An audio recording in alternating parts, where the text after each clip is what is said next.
ഇന്ന് നമ്മൾ ആഷിന്റെ സ്കൂളിൽ പ്രോഗ്രാം കാണാൻ വേണ്ടി പോവാണ്. അവിടെ കുറച്ച് സിംഗേഴ്സ് വരുന്നുണ്ട്. അപ്പൊ ഓരോ പാട്ടൊക്കെ കേൾക്കാൻ വിചാരിച്ചാണ് നമ്മൾ മെയിൻ ആയിട്ട് പോണത്. അങ്ങനെ നമ്മൾ അവിടെ എത്തിക്കഴിഞ്ഞാൽ പിന്നെ പാർക്കിങ്ങിന്റെ കാര്യം എന്തായാലും ഉണ്ടാവില്ല നമുക്കറിയാം. കാരണം പാർക്കിംഗ് ഒക്കെ ആ ടൈം ആകുമ്പോഴേക്ക് ഓൾറെഡി ഫുൾ ആയി. ഇത് പിന്നെ സ്ഥിരമുള്ളത് എന്തെങ്കിലും കണ്ട അപ്പം വേണം. അങ്ങനെ നമ്മൾ അതിന്റെ അകത്തേക്ക് കയറി. കുട്ടികളുടെ പ്രോഗ്രാം കഴിഞ്ഞില്ലേ, അപ്പൊ അതിങ്ങനെ കണ്ടെന്ന് കുറെ നേരം. അതാണ് ഇനിയിപ്പോ അതിന്റെ ഉള്ളിൽ കയറി കഴിഞ്ഞാൽ അടുത്ത ചടങ്ങ് കസേര ഒപ്പിക്കണം. അങ്ങനെ എനിക്കൊന്ന് അബ്ബ കണ്ടെത്താന്ന് ഇനി അടുത്തെടുക്കാൻ പോയിനോളൂ. അതുവരെ ഓളിന്റെ മടി കയറിയിരുന്നു. വെയിറ്റില്ലാത്ത കുട്ടിയായതുകൊണ്ട് കാലം തീരെ വേനായില്ല. പിന്നെ ഇങ്ങനെ നമ്മൾ കുറെ പ്രോഗ്രാമുകൾ കണ്ടിരുന്നു.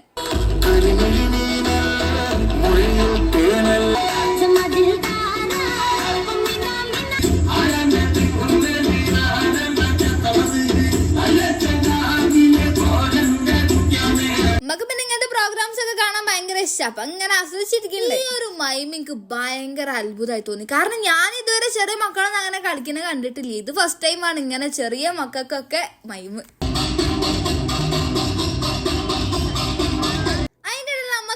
ചെറിയ ഫ്രണ്ടിനെ ഓനെ നമ്മളെ കളിയാക്കാണ്. ഓനെ നമ്മളും കളിയാക്കും. ഓന്റെ മെയിൻ ആയിട്ട് നമ്മളെ പരിപാടി കാണാൻ സമ്മതിക്കൂല എന്നുള്ളതാണ്. പിന്നെ കുറച്ച് കഴിഞ്ഞപ്പോ ഗസ്റ്റുകൾ വന്ന്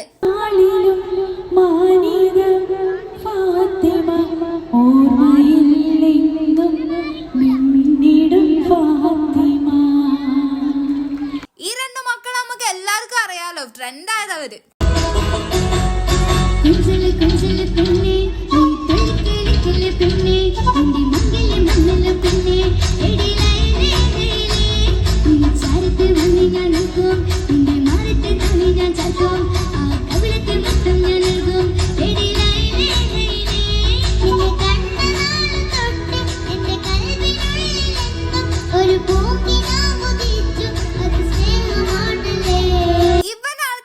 അതുവരെ നമ്മളെ കാണാൻ സമ്മതിക്കാതെ പെൺകുട്ടികളെ കൂത്തിയാട്ട പോകുന്നൊരു നോട്ടം നോക്കി അവിടെ ഇങ്ങനെ നിക്കാം.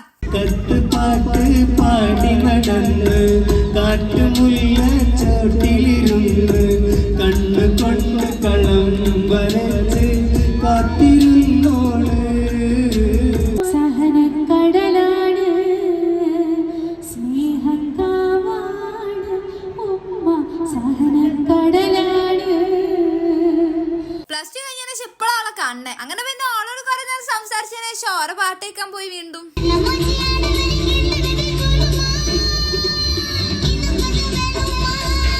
പാവാണ്, വീഡിയോ എടുക്കാന്നുള്ള മനസ്സിലാവാത്തോണ്ടാണ്. ലാസ്റ്റ് ആയി പിന്നെ ആദ്യത്തെ ഉന്മേഷം കൊണ്ട് പോയി പോവാ പറഞ്ഞിട്ട് എത്രയായിട്ടും പോരുന്നില്ല. പരിപാടി കഴിയാണ്ട് അവിടെ പോകില്ല എന്നുള്ള വാശി.